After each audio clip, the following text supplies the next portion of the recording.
माझा नमस्कार, मी करण आपलं सगळ्यांचं माझ्या चॅनलवर स्वागत आहे. मैदाना आरक्षणाचा विषय हा अत्यंत गंभीर आणि संवेदनशील मुद्दा आहे. यावर मी सहजा सार्वजनिकरित्या कधी टिप्पणी करत नाही, कारण हा विषय म्हणजे जळत्या कोळशासारखा आहे. याला हातात घेतल्यावर आपल्याच हाताला चटका बसतो. कोळशाने काय अगोदरच स्वतःला जाळून घेतलेलं असतं, त्याची राख होणं पक्क आहे. वरून माझी जात या मुद्द्यावर टिप्पणी करण्यासाठी मला परवानगी देत नाही. जातीने मराठा असल्यामुळे मराठा समाजातल्या लोकांना मी आरक्षणाच्या मुद्द्यावर काही बोलू शकतो, टीका टिप्पणी करू शकतो. जसं जरांगे पाटलांच्या मुद्द्यात मी त्यांचा विरोध केला, मराठा आरक्षणाच्या विरोधात बोललो, कारण समाजातला व्यक्ती असल्यामुळे त्यांचा विरोध करणं हे मला कर्तव्य वाटत होतं आणि काय चूक आणि काय बरोबर हे सांगणं मला आवश्यक वाटलं. पण इतर जातीतल्या लोकांना, तेही दलितांना काही सांगणं मला उचित वाटत नाही, कारण लहानपणे आजी आजोबांपर्यंत मी दलितांसोबत जातीवाद होताना पाहिलेला आहे. आणि दुसऱ्या बाजूला या आरक्षणाचा दलित समाजाला सुद्धा काही जास्त फायदा झाला नाही आहे हेही कळतं. पण त्यांना काही समजवायला गेलो की मग आम्हाला मनुवादी, ब्राह्मणवादी आणि काय काय टॅग लावले जातात. त्यामुळे मग मला वाटतं की यांना समजावून काही उपयोग नाही आहे. हे स्वतःची राग करून घेतल्यावरच यांना कळेल की किती मोठी चूक झाली आहे. पण आजच्या राजकारणात जेव्हा कुठलाही पक्ष आरक्षणाच्या मुद्द्यावर बोलण्यासाठी काय, एक टिप्पणी करण्यासाठी सुद्धा तयार नाही आहे, तेव्हा सुप्रिया सुळेंनी हिंमत दाखवून या जळत्या कोळशात हात घालण्याचा प्रयत्न केला. NDTVवर एक कार्यक्रम होता. त्या कार्यक्रमाच्या निमित्ताने सुप्रिया सुळे त्या ठिकाणी आलेल्या होत्या. पत्रकार महिलेने त्यांना या आरक्षणाच्या मुद्द्यावर प्रश्न विचारला, तेव्हा त्यांनी जे वक्तव्य दिलं आहे ते खरंच आश्चर्यकारक आहे, कारण ते सुप्रिया सुळेंकडून आलं हे अजूनही मला विश्वास बसत नाही. त्या म्हणाल्या की आरक्षण फक्त त्याच व्यक्तींना मिळालं पाहिजे ज्यांना त्याची खरंच गरज आहे. जसं मी, माझे वडील किंवा माझा मुलगा हे सर्व शिक्षित आहे, आणि तसं असतानाही जर मी आरक्षण घेण्याचा प्रयत्न केला तर मला शरम वाटली पाहिजे. यावर सर्व लोकांनी समोर येऊन चर्चा करायला हवी. आणि जे राजकारणात आहेत, जे मोठे नेते आहेत आणि समाजाचं नेतृत्व करतात, त्या सर्वांनी एकत्र येऊन टेबलावर एक निर्णय घेण्याची आवश्यकता आहे, असं त्यांनी वक्तव्य दिलं.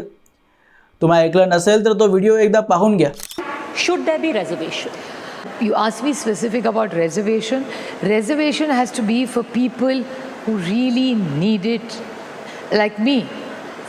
I cannot ask for reservation because my parents are educated, I'm educated, my children are educated. Shame on me even if I apply for it.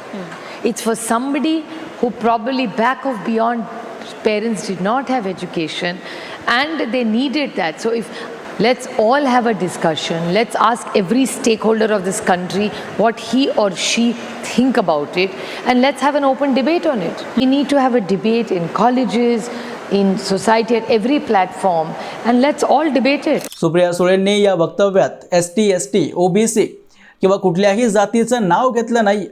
त्याने फक्त एक साधा प्रश्न विचारला, संपन्न व्यक्तीला किंवा कुटुंबाला आरक्षणाची गरज आहे का?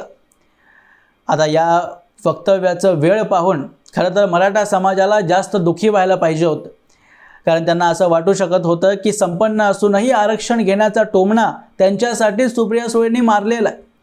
पण मराठा समाजाला सोडून जे आत्तापर्यंत आरक्षण घेत आले ते सर्वजण दुःखी झालेत. वंचित बहुजन आघाडीने तर सोशल मीडियावर सुप्रिया सुळेंच्या विरोधात कॅम्पेन चालवलं आहे की सुप्रिया सुळे माफी मांगो, आणि सर्व नेत्यांना टॅग करून प्रश्न विचारला जातोय की आरक्षणावरती तुमची भूमिका काय, भूमिका स्पष्ट करा आणि समाजासमोर सर्वांचे खरे चेहरे येऊ द्या. शरद पवारांच्या राजकारणाचा मी नेहमीच टीकाकार राहिलोय, पण आज सुप्रिया सुळेंनी जे वक्तव्य दिलंय त्याचं समर्थन करण्यासाठी मला समोर यावंच लागेल, कारण त्यांनी फार मोठी हिंमत दाखवली आहे आणि यामुळेच हे सर्व आरक्षणवादी घाबरलेले. या सर्वांनी आरक्षण या विषयाला आत्तापर्यंत अस्पृश्य करून ठेवलेलं होतं. यावर कोणी बोलायचं नाही, टीका टिप्पणी करायची नाही. तुम्ही बोललात तर मग तुमच्या विरोधात कॅम्पेन चालणार, तुमची बदनामी केली जाईल.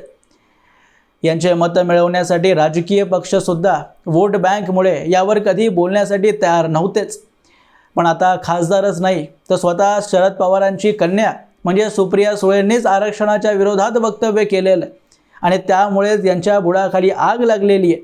आणि हे सर्व घाबरलेत की ज्या मुद्द्याला आजपर्यंत आपण माध्यमांपासून दूर ठेवलेलं होतं, कोणीही यावर बोलत नव्हतं, आता तो मुद्दा राष्ट्रीय माध्यमांवर चर्चेसाठी आलेला आहे. माध्यमं दोन्ही बाजूंच्या लोकांना बोलावत आहेत. आजपर्यंत ज्या आरक्षण नसलेल्या लोकांची आवाज ऐकवली जात नव्हती त्या सर्वांना आज बोलावून त्यांची मतं विचारली जात आहेत. आतापर्यंत फक्त असं व्हायचं की एखादा व्यक्ती आरक्षणाच्या विरोधात बोलला आणि मग गायब झाला. पण ज्या प्रकारे मागच्या 2 दिवसांपासून हा मुद्दा राष्ट्रीय माध्यमांवर चर्चेला आला आहे ते पाहून खरंच आनंद होत आहे. सुप्रिया सुळेंनी जे वक्तव्य दिलं आहे ते 100% खरं आहे. सर्व राजकीय आणि समाजाच्या नेत्यांना एकत्र येऊन एका टेबलावर बसून या आरक्षणाच्या मुद्द्यावर चर्चा करावीच लागणार आहे. कारण संविधान बनवताना ही फक्त तात्पुरती तरतूद होती.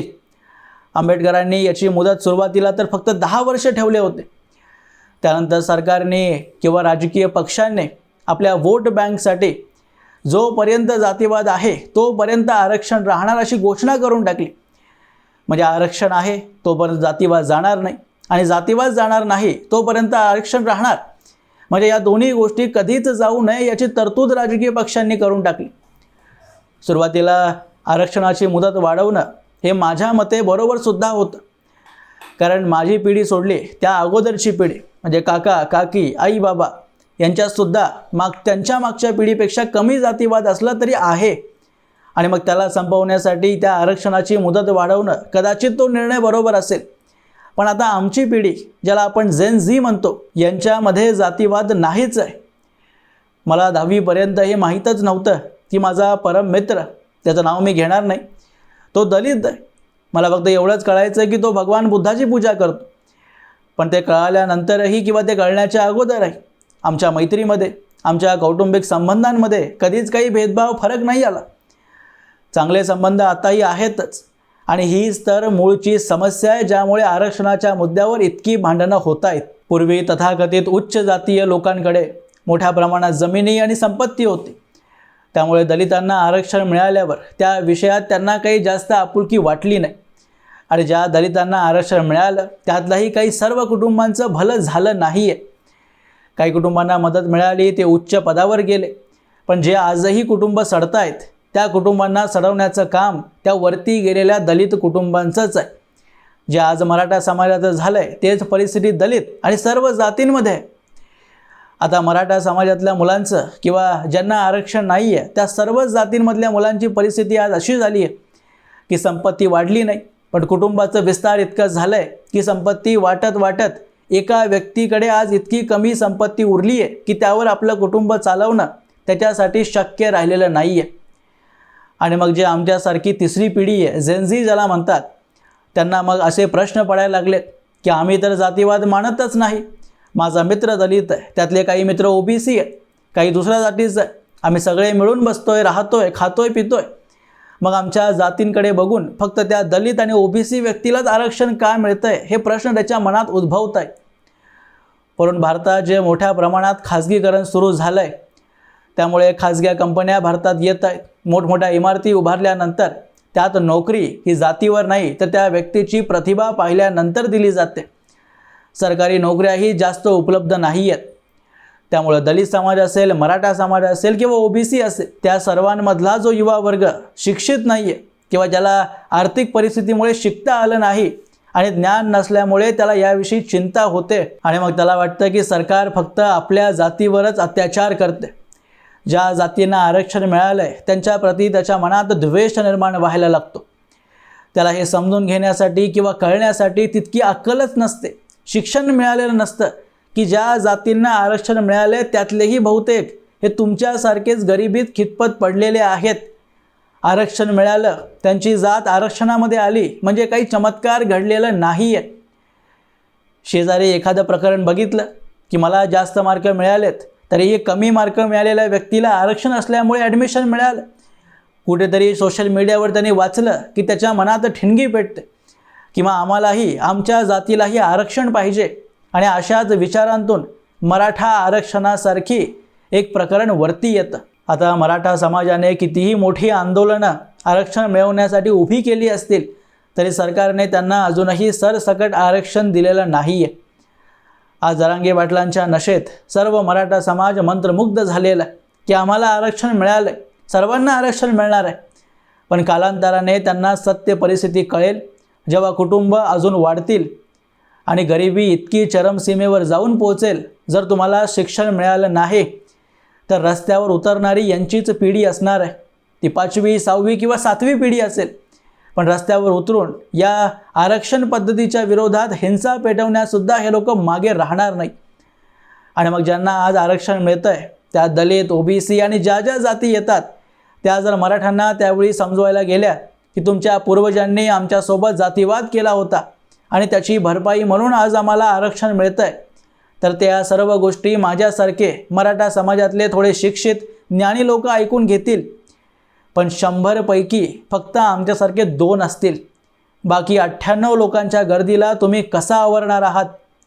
ते तुम्हाला फाट्यावर मारून या आरक्षण पद्धतीवर मोठा वार येत्या भविष्यकाळात करणारच आहेत. वरून दलित समाजातही मी जे आज पाहतोय त्यानुसार हे म्हणणं चुकीचं ठरणार नाही की त्यांनी इतर जातींमधल्या लोकांविषयी फक्त आपल्या मनात घृणाच भरून ठेवलेली.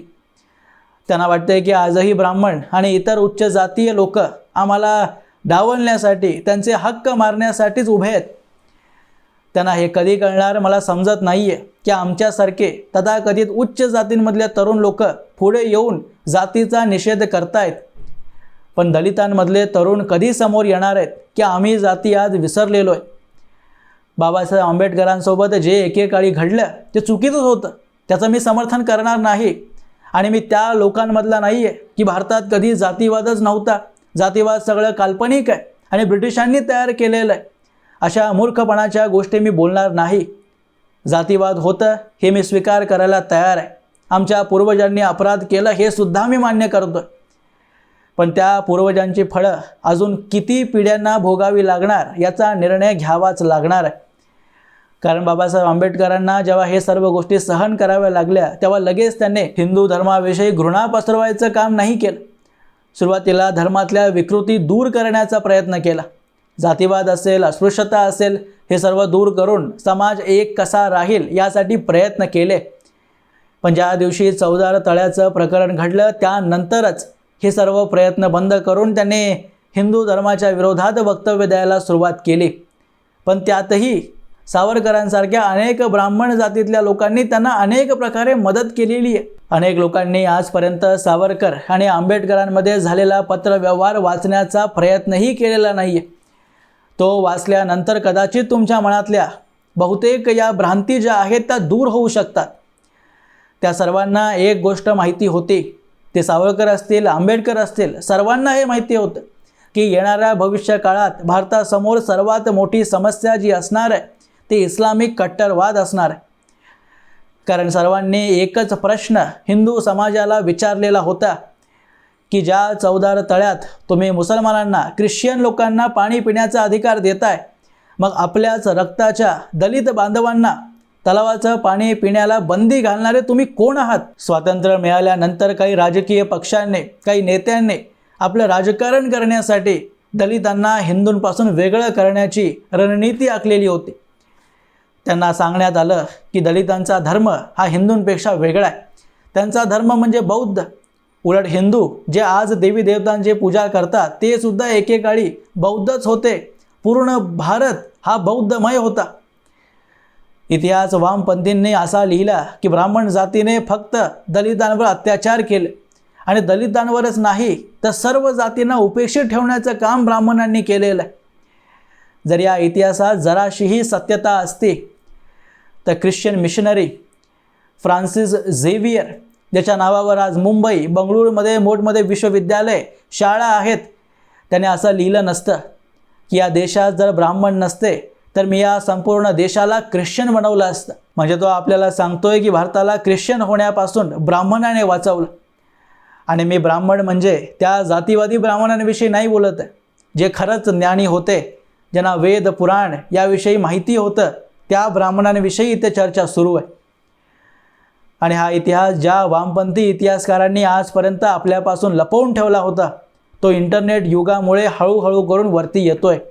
लोक याविषयी चर्चा करतायत आणि यावरून लोकांना आरक्षणावरही चर्चा करण्यासाठी भाग पाडलं जातं. आज कदाचित फक्त 100 लोक चर्चा करत असतील, उद्या 1000 करतील, परवा 10,000 करतील, त्यानंतर लाख, मग कोटी आणि मग देशभरात टेबलावर येऊन नेत्यांना या मुद्द्यावर चर्चा करावीच लागणार आहे आणि याची सुरुवात स्वतः शरद पवारांची कन्या सुप्रिया सुळेंनीच केलेली आहे. असो मित्रांनो, याबद्दलची तुमची मतं तुम्ही मला कमेंट बॉक्समध्ये अवश्य लिहून कळवू शकता आणि असेच माहितीपूर्ण व्हिडिओज पाहण्यासाठी माझ्या चॅनलला सबस्क्राईब जरूर करा. भेटूया पुढच्या व्हिडिओमध्ये. तोपर्यंत जय हिंद, जय महाराष्ट्र.